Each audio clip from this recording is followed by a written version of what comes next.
This is episode 39 of the Steady Trade Podcast with your hosts, Tim Bowen. The beard is a lot like trend following until the point that my wife says, okay, it's done. And then that's when the trend collapses and I'm forced to shave it off. And Steven Johnson. You normally cut from your ankles up through the legs, past the scrotum, onto the chest hair, and you stop at the Adam's apple. But today... Remember that really old movie? Hey guys, you ever seen that really old movie? Yeah, that really old one, Trading Places, you know, with Eddie Murphy and Dan Aykroyd. I'll bet that man could run our company as well as your young Woodthorpe. Are we talking about a wager, Randolph? Is there a problem, officer? Well, what if I told you that something like that actually happened in real life? Sorta. Today, Tim and Steven review the book Turtle Traders by author Michael Covell. Is trading a teachable skill?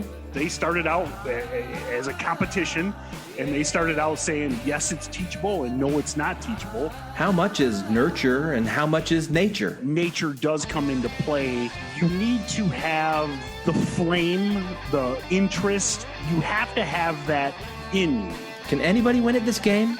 People do have a chance to win in the market game, but he or she needs the right rules and attitude to play by. What role does failure play? I had a day during which I made every mistake known to modern man. How about luck? How much of a role does luck play in trading? In the long run, zero. Absolutely zero. All this today on part one of Steady Trade's two-part review of Turtle Traders. But first, let's dip into the listener mailbag to answer some listener questions. We have Jamil from Quebec who asks, I recently wrote a book called The Complete Penny Stock Course. Learn how to generate profits consistently by trading penny stocks. Have you guys read it yet? If not, what's your problem? If so, what do you think about it? It's great, right? Right? I'm confident Steven hasn't read it yet because there isn't an audio book format, since I think he is functionally illiterate. I have read it, and it's great. No, actually, I've got a. Yeah, well, I would hope so. Have you looked at the back cover? I'm on the back cover. So, no, great stuff. What I really, really like about it is, Jamil is an engineer, and he has that engineer mindset. And the best thing I can say is it's as close to a textbook of penny stocking. It is very well structured, steps you through. There's quizzes, there's worksheets. It's a really well thought out approach to low price stocks, which, as far as I know, there's never been anything like that in the penny stocking world. There's been plenty of books about it, but nobody took that more disciplined, well structured approach. I highly recommend it. Yeah, no, I think for me, I got sent the PDF and I haven't opened it yet. But the reason for it is because, from my understanding, it's going to be a big kind of overview of the whole kind of what the challenge was. I think what he's done is he's put everything from the challenge into an academic textbook. Correct. Which is awesome. And it's like 1/1,000,000th of the price of the challenge or something. It's like, well, and that's what I think is maybe crazy. I'm guessing if you're a long-time listener of Steady Trade, I'm an avid reader. In my opinion, I think the book is $25, $29. The value you get out of that, I mean, come on. I always say this about any book. If you get one idea out of a book that's $20 or $30, that's an incredible value. And I think you'll get a lot more than one good idea out of this book. I say, if you're a new to intermediate trader interested in low price stocks, it's a no-brainer for $25 or $29 or whatever it costs. Yeah, totally agree. Hey there, listeners. The Steady Trade Podcast is powered by StocksToTrade, the ultimate trading platform created by traders for traders. Now, many of you already use StocksToTrade. Some of you even use StocksToTrade Pro and get to hear Tim Bowen every day. So, of course, you know from experience how StocksToTrade cuts out time and stress of trying to find the best stocks to trade and lets you focus on becoming a better trader in whatever style or patterns fit you best.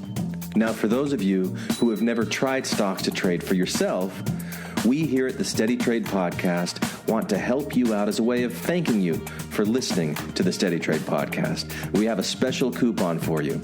It's a promotion for the first 300 people who respond, and it will save you 20% off of your first month of StocksToTrade. So you can try this out for yourself. Now, even if you're not ready to start trading real money, but you want to practice trading in real time to develop your skills, you can use the paper trading feature of StocksToTrade. It's a great tool for traders, so come check it out. Simply go to our website, steadytrade.com, look for the coupon code SteadyTrade39. Click it, fill in your registration information, and boom, you're ready to start trading. Now again, this is only available to new subscribers of StocksToTrade. It's not combinable with any other offers, and there's only a limited number of coupons available. So go be one of the first 300 new subscribers. Sign up for StocksToTrade using coupon code SteadyTrade39. Go do it today and put your trading skills to the test. Welcome back to the Steady Trade Podcast. Today we have something that I've been actually looking forward to for quite a while. Michael Cavell is a great writer, great podcaster. Check out trendfollowing.com.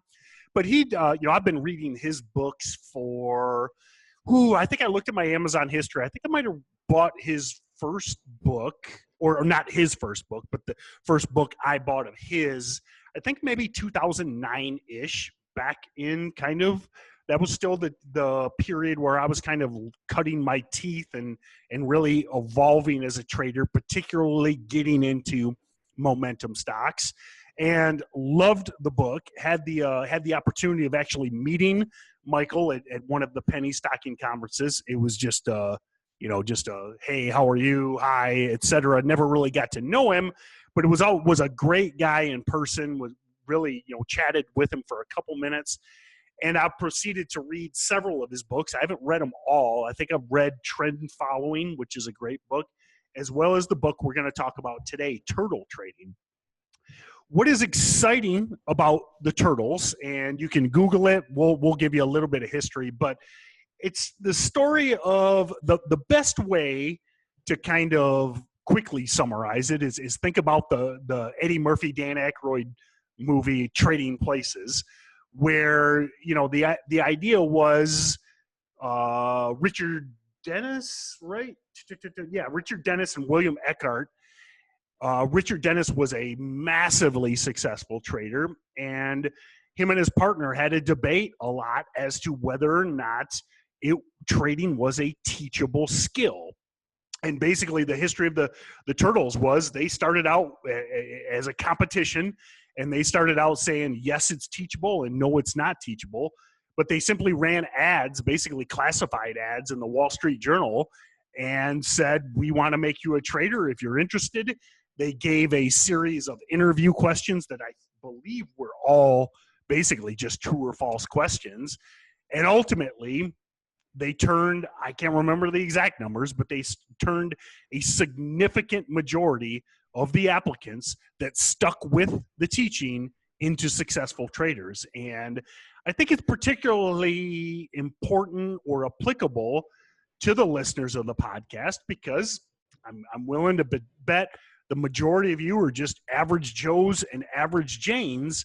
And the story of the turtle traders is average Joes and Janes can be successful traders with rules, particularly, and sticking with those rules.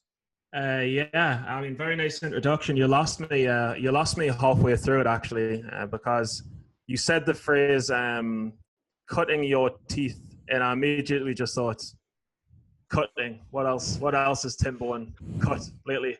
And then I thought, "A beard."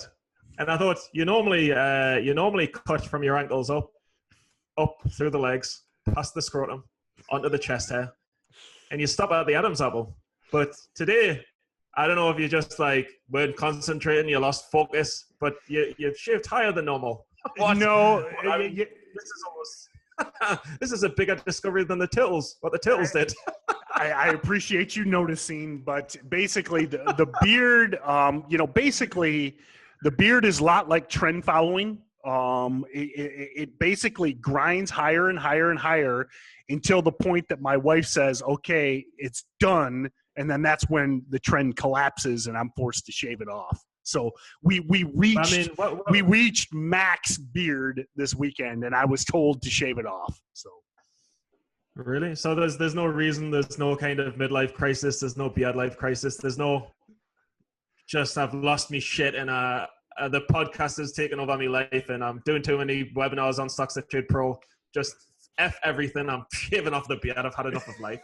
Nothing like that. I wish I had a better story for you, but no, it was just the wife said shave it off. Yeah. So.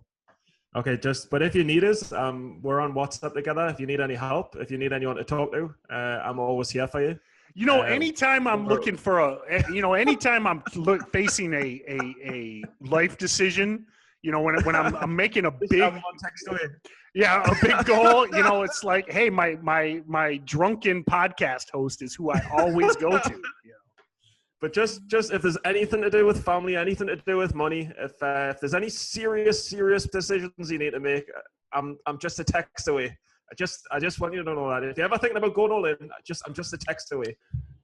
So Turtle Traders, it was a very inspiring book. It was one of those times where Tim Bowen was saying, Stephen, let's do this book review. And I was like, no, not another book. I don't want to read it. And then it turned out to be one of the best things I've ever read, which is always a nice surprise.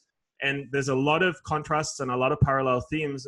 And that's the reason why I like it. And it answers some of the deeper questions. The first one is trading nature or is it nurture? But before we get into it, let's hear one of the clips of the book. This is actually the introduction and the preface, and this will really set us up nicely. Every morning in Africa, a gazelle wakes up. It knows it must run faster than the fastest lion, or it will be killed. Every morning, a lion wakes up. It knows it must run faster than the slowest gazelle, or it will starve to death. It doesn't matter whether you are a lion or a gazelle. When the sun comes up, you better start running. African proverb. This is the story of how a group of ragtag students, many with no Wall Street experience, were trained to be millionaire traders. Think of Donald Trump's show, The Apprentice, played out in the real world. Yeah, so, I mean, it's just this incredible story. And it's a nature versus nurture thing where we had William Eckhart and Richard Dennis, who were kind of friends going back, both successful traders. I think William Eckhart might have actually gone out to make more than Richard Dennis. They had an argument where William Eckhart was saying, there is no way you can teach people trading. It's instinctive. And Richard Dennis, who's this kind of anti-establishment, kind of, I wouldn't say unconventional, but definitely not your typical Wall Street trader. He was saying, no, we can get people, random people of all different walks and disciplines, and we can teach them trading. So then they set up this experiment. And there's two things I love about this. One, the opening line about the classic gazelle versus the lion, you have to run faster. And it's so true in trading. I mean, 90% of people, 95% lose. The only way to be in the top 5 to 10% is to wake up every morning and work harder than the other 95%. Yeah, I think that's a very good point. And I think there's 2 points in this clip. Number one, one of the reasons we do the podcast is I 1000% agree that trading can be taught. Now, I think when you talk about nature versus nurture, I do think that nature does come into play from the standpoint of you need to have I think the flame, the interest, you have to have that in you. Now, not saying you can't overcome that, but I think that one of the reasons you see so many failures in trading is not that people don't try, not that they don't work hard. Well, a lot of them don't do that, but a lot of people just go into it because they want to make money. I want to get rich. I want to make money. Where, I mean, I told the story in season 1 of me reading the Wall Street Journal in the 4th grade. I've always had this interest, this spark in trading. Then if you have that, now maybe you do, maybe you don't. You know, we've talked about with Brett Steenbarger, book, some people just shouldn't trade. But if you've got that fire, then I 100% agree that it can be taught. There's rules, there's processes, there's repetition. You stick with that, it can be taught, definitely. Yeah, no, and I totally agree. And I think maybe you don't need to have an interest in finance since you're young. You just need, that's obviously a good reason, but you just need an underlying desire, an underlying passion, an underlying fire inside of you to say, I am going to get this no matter what. And I'm doing it because I love it and I love the challenge. And I think that's, obviously that's true about anything. You see the guys that are making $500,000 playing Fortnite, obviously they have a passion. They didn't go playing Fortnite saying, oh, I'm going to make $500,000 playing a video game. They had a passion for gaming, and then that translates into a skill, and then a skill translates into profits. But, and just the last thing I'll say, and this can appeal to a lot of people. You can be going through life, you can be going through a day job, and you can just be like, I have had enough of this shit. I'm going to work hard on something to get out of it. For me, it was, I saw some success in poker, and I gave up on it when I was young. And it was a regret for me. And I thought, when I got into trading, I was like, I will never give up on a dream ever again, because I regretted giving up on poker for 10 years after having some success in it. And for me, now it's ingrained. I will never quit no matter what. And then that passion transfers into some kind of love and addiction of trading. Addiction's a funny word, but I think addiction obviously gets a bad reputation, because typically people get addicted to vices. Where if you're addicted to trading, or addicted to being a writer, or addicted to be a podcaster, I look up to Joe Rogan a lot. He does like 8 hours of podcasts a day. He is addicted to it, and hence the reason he reaches 20 million people. That passion is what makes it so good, is he's addicted to podcasting. So, yeah, and just the last thing I'll say, because I'm passionate about this. Most people think that they can't achieve things, but what I've found in the last few years is the only barrier that you'll ever really have is yourself. And if you can overcome that, you'll go a long way. But a lot of people think the market can't even be beaten. They think, nah, market can't be beaten. You can't win the averages. And that leads us straight into the next clip. Legendary investor Benjamin Graham always said that analysts and fund managers as a whole could not beat the market because, in a significant sense, they were the market. On top of that, the academic community has argued for decades about efficient markets, once again implying there is no way to beat market averages. Yet, making big money, beating the market, is doable if you don't follow the herd, if you think outside the box.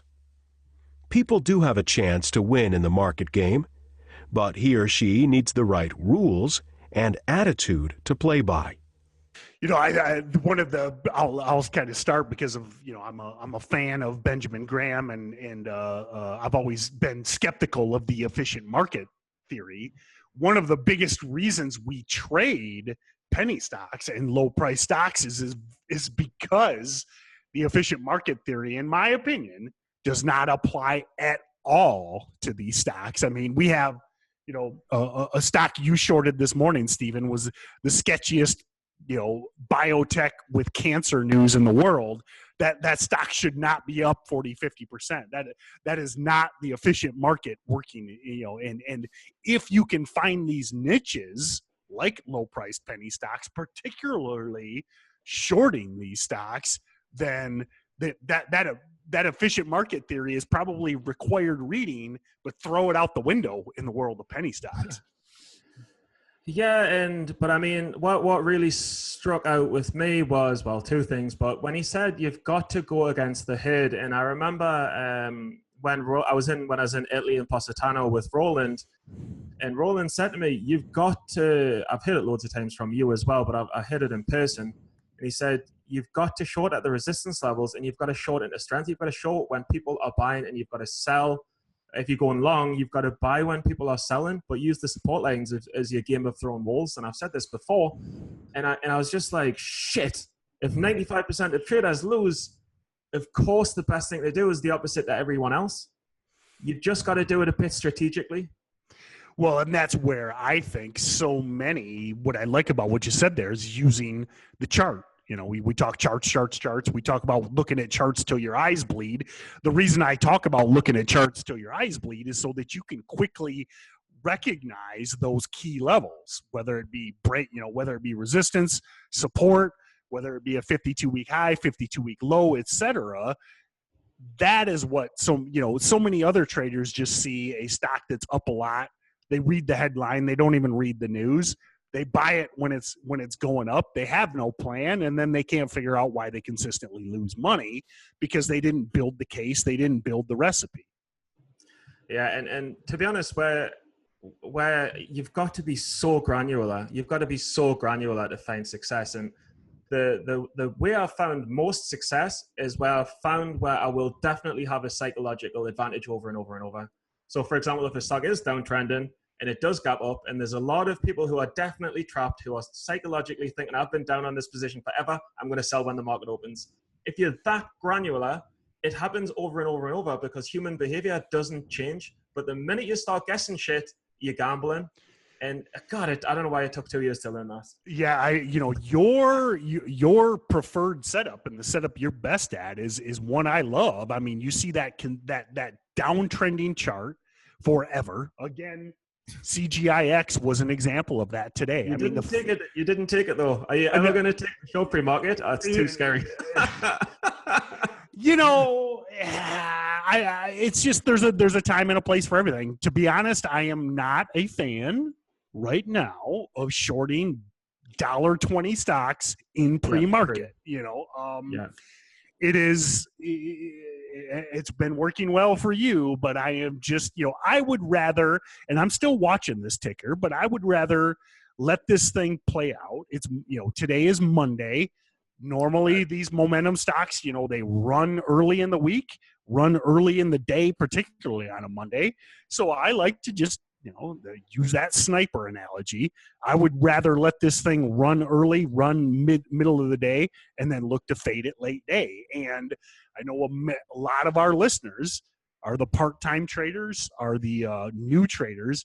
Man, now it looks like it's flatlining now, but if you can catch these junky long-term downtrending stocks that spike into resistance and fade late day, that is one of the best pattern day trader setups. I mean, you short them into the close. Ideally, it continues to fade. They almost always gap down the next day. You cover for nice profits, and you didn't use a day trade. So. But for this one, just saying for this one, I'm not sure if this uptrends towards the close with the volume it's got, with the cancer news. It's a recipe to possibly have a green day too. I would not be surprised. Yeah, and again, that's why I'm not a big fan of shorting early on Monday. But yeah, it's currently holding VWAP right now. It's hugging right around VWAP, which has everybody on their toes. It's a real long short battle right now for the last 2 hours. And I mean, you're right. It never spiked enough. Right? So. CXGI, right? Is it CXGI? CGIX. CGIX on the April 16. There you go. Yep. Is wondering. But I mean, the thing is, though, and this leads into the next topic of preparing for failure. For me, the get out close of this stock was the volume. The minute the volume goes above any volume that it's done in the past, means that there's an overwhelming influx of buyers. The overwhelming influx of buyers is going to overtake short sellers and bag holders selling, which means it's going to squeeze when it doesn't drop anymore. And it's had record volume today, probably the biggest in its history. And that's how in the morning I was like, get out, take your profits. Yeah, I mean, you can see, it probably won't show through on the, but behind me. The volume there. Yeah. The average volume, the volume average is 160,000 shares a day, and it's traded 18.5 million at 12:30 p.m. So. But that's the whole reason of play one setup over and over and over and over, because I knew as this isn't behaving like it should, there's too much volume, I'm getting out. Mr. Wayne, who probably hasn't traded the setup as much in StocksToTrade Pro, who was saying, I've took the loss even though you said don't short it. I don't know if he went short along. I mean, He took the loss today. He took the loss. But Mr. Wayne, listen to this quote by Richard Dennis. It's going to really put things into perspective for you. However, trading was harder than Dennis let on. The early ups and downs took a toll on him, but he learned the hard lessons within months. "You have to have mentally gone through the process of failure," he said. "I had a day during which I made every mistake known to modern man. I took too many big risks. I panicked and sold at the bottom of every break. I had built my net worth up to about $4,000 coming into that day, and I lost about $1,000 in 2 hours. It took me about 3 days to work through that experience emotionally, and I think it was the best thing that ever happened to me." Tell you something that I always say is it is so much better to take those painful losses early in your career. I've seen guys, and being the old salty dog, been around for 10 years. I mean, I've seen guys, especially in the penny stock community, in the Tim Sykes community. I mean, this is going back a few years, but some of these guys would just explode and they would make $50,000 the first month. They would then proceed to tell Sykes he was an idiot, didn't know anything, go all over Twitter and talk about how amazing they were. And then all of a sudden they just disappear, and you know what happens when they disappear. They blew up because they got too cocky because they made 50 grand the first month. Test, experiment, but it's so much better to take those losses early. Yeah, and I know Huddy. I remember Huddy saying in his interview that he was just winning and giving it back and winning and giving it back over a 2-year period, and now he's making $3 and $4 grand a day. And I've tried to take that on board and think, look, if you've tested a setup 100 times and you know your edge, you know your entries, you know your exits, you know where it works, where it doesn't work, then great, take it with some size. But anything else, trade for a quarter of your position, a fifth of your position, because you need to figure out the pattern before you trade it. So many people trade randomly. I mean, you must play the same patterns all the time, no? Yeah, I mean, right now, I'm probably 3 to 4 different trade setups that I'm looking for. Really? That's all you're looking for? You're playing 4 setups? At the most. Now, they may change. Again, I talk about coming into probably 2016, I was much more short bias. But even then, it was still just 3 setups that I was looking for every day. Basically, junk stocks, spiking and late day fading. And now it's basically the opposite. What I'm looking for a lot of the times is these junk stocks that spike and then hold all day, just like CGIX is. And then you wait for that. It's the same setup. It's just your divergence is different. When I think, and the times will come, but when I think we were in a more short friendly market from that 29 to 2015 area, you would look for that exact same pattern. You were just looking for the downward divergence from the mean, versus now not all of us, you're more short biased than I am. We're looking for that upward divergence from the mean. So, but slight divergence before going to the next one. But when you get into a more downward market, is the volume going to drop from your experience? Does the volume drop and the plays become less, or is it just more short biased? I haven't seen any difference in volume. Now, I can't tell you. I don't have the statistics to say, X amount of shares versus Y amount of shares. But I can tell you 2007, 2008 is a great example. That was the big crash. And in my opinion, we were even more active back then than we are now. Yeah. There was stuff, 5-6 charts a day we were trading. So. Nice. Now, again, I don't have the hard stats, but it didn't feel any different. That's the beauty of low price stocks. There's always speculation. Yeah.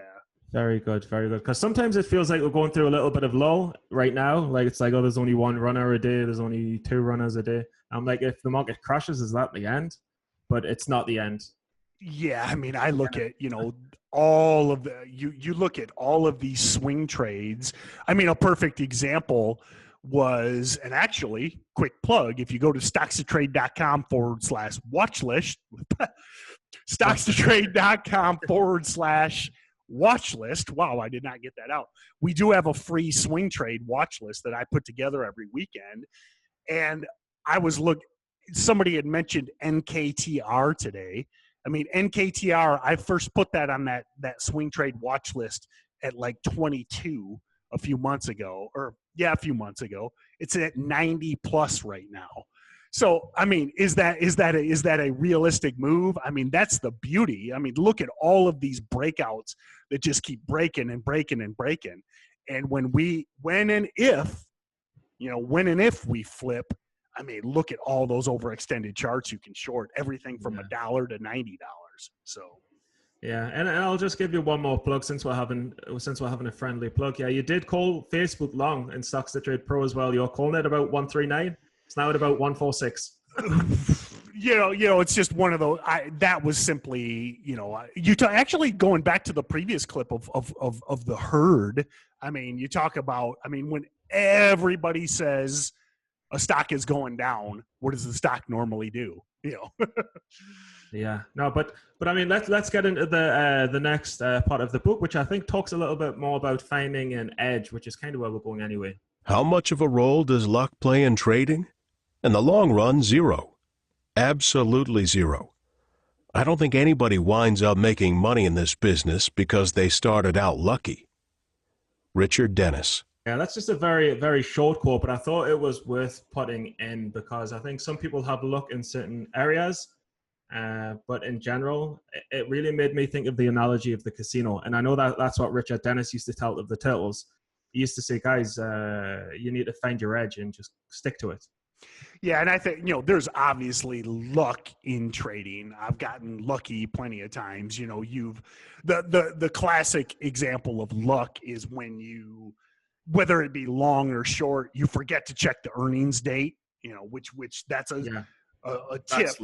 If you're overnighting momentum stocks, you need to always know earnings dates. The tip I use is I put them Post-its on my monitor. If I'm swing trading or overnighting a stock with earnings, I always know it. I put the little reminder. Never hold into earnings long or short. But I've been there. I've been short into earnings, and earnings were terrible. Stock tanks. I've been long into earnings. Earnings were blowout. Sometimes stocks go up when earnings are bad, but you're never going to be consistent. And what we try and accomplish, which you and I are trying to accomplish, what we're trying to teach with Steady Trade, obviously the name, is being able to come to the market and consistently. Does that mean every day? No, but consistently have an edge and make money. And yeah, luck has nothing to do with it except for maybe twice a year or something. So yeah, and just the other thing to say is you need to you need to make your own luck. You need to find your edge, and everyone says that. Well, how do I find an edge? And it's for me, I found mine just by playing the same pattern over and over and over and over and over, and seeing what worked and seeing what didn't work. Now that might be like how many stocks run green and then gap down and finish red, and how many stocks run green 2 days and gap down and finish red, or do they run red green? How many go 3? And you'll find that maybe on the first day 50% run red to green, on the second day 30% run red to green, and on the third day 20% do.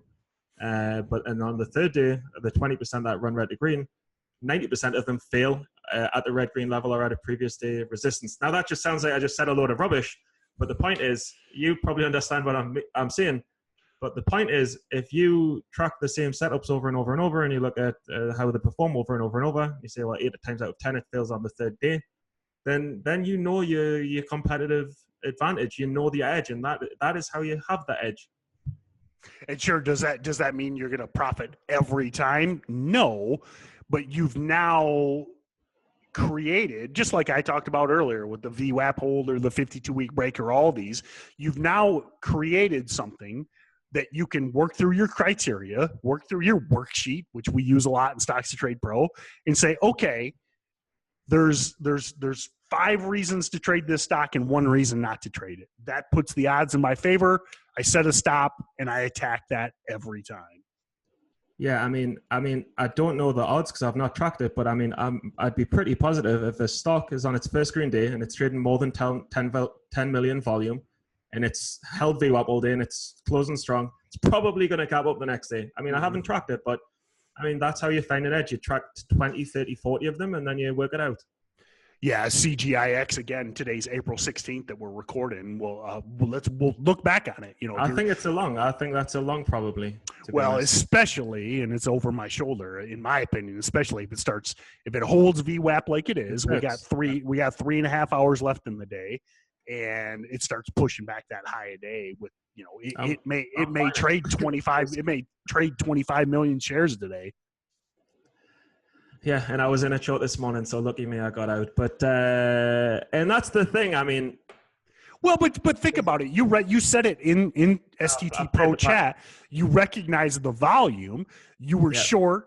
You had a small profit, and you said it. I saw you type it. You're like, whoa, this volume is through the roof. I'm out, which you took a profit, which is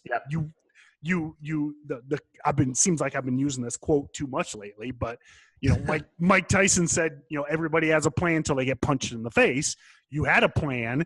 You got punched in the face with the volume, and you got out, and you had with a profit.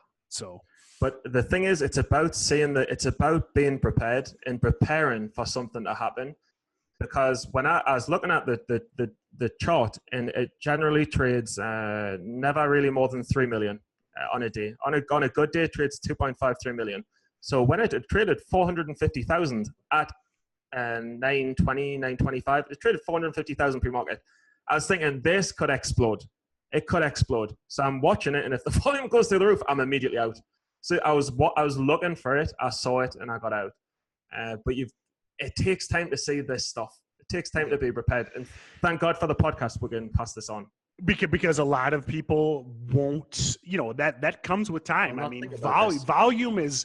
Especially in momentum stocks, volume is so big. I mean, I think you had, in some of the earlier episodes, you had made like the dance partner analogy. It's like you've got price and volume work together. If separate, they need to work together, and it takes time to recognize that. But that's what comes with experience as well. Yeah, and just one final thing, because it's one of the most important things I've ever learned. You can see this big downtrend in chart, and you can think, oh, there's resistance everywhere. If the volume is huge compared to any other time in its history, you can just rub that chart away. It doesn't matter, because if the volume blow out, you need to treat it like a fresh chart. Yeah. And this is mind-blowing for me, I thought. Yeah, I think I can't remember who said this. I'm stealing the quote, but unusual volume creates unusual price action, and that's what you recognized. So. Yeah, but I was thinking, oh, there's resistance here, I'll just short here, and I wasn't respecting that it had traded 20 times more volume than it ever traded in its history, and then I'm wondering why I'm getting blown out the water. And now I know, because volume matters. But anyway, there's a nice debate. We've discussed nature versus nurture. Now this is how much do you need intelligence to be a good trader, and how much do you just need goddamn good discipline? And Richard Dennis talks us through it a little bit. This ends part 1 of episode 39 on turtle traders. Stephen and Tim will be back next week to finish up with part 2. Hi, this is Erica Meyer from Toronto, Canada, and when I'm sitting at the cottage, I like to listen to Stephen and Tim on Steady Trade Podcast. You can register to win real, actual prizes at their website, SteadyTrade.com. And if you really like what you hear, give the podcast a 5-star rating and write us a glowing review on iTunes. I did, and this is how we say goodbye in Toronto.